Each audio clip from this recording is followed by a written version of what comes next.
U.S. President Donald Trump says that he is seeking compensation for all the people he says were killed by Iran. This follows Iran's refusal to reopen the Strait of Hormuz unless Washington accepts several conditions. Those include compensation for damage caused during the war. Trump also insists the U.S. is in full control of the strait. He says all Iranian sea mines have been removed from the critical waterway. It's open now. Look, the only one that has control of the Strait of Hormuz right now is the United States Navy. We have a blockade that's been infallible. It's a steel wall. And we let people in that we want to let in, and those people come in, and they've been coming in and they're going out. So it's actually open now. We do not let them go into Iran. They're not admitted into the strait to go to Iran. But it's open for others. Now, a little bit complex because they will, on occasion, drop a mine, and we find the mines. You know, we've mine swept the entire strait, as you probably maybe heard, maybe you didn't hear, but we control the strait 100%.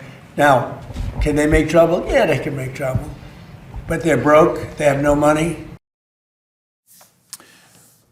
On Sunday, President Trump said that Washington isn't fully negotiating with Iran. That is despite repeatedly saying that a deal was near. Al Jazeera's Mike Hanna breaks down the complicated messaging from the White House.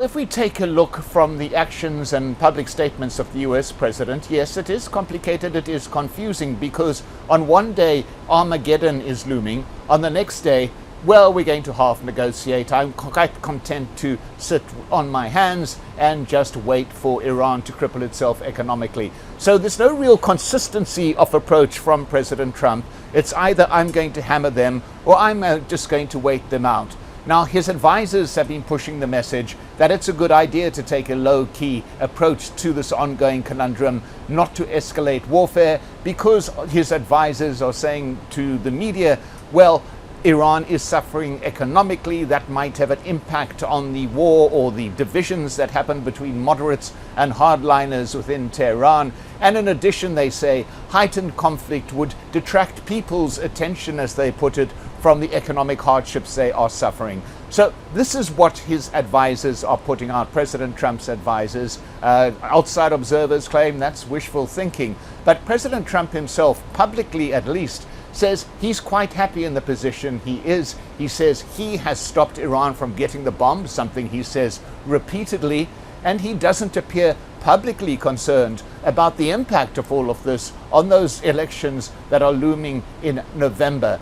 He is absolutely adamant that his administration is handling this, but once again, his critics are absolutely adamant that his Republican Party may well pay at the polls with this ongoing inability to get an exit ramp away from this ongoing conflict.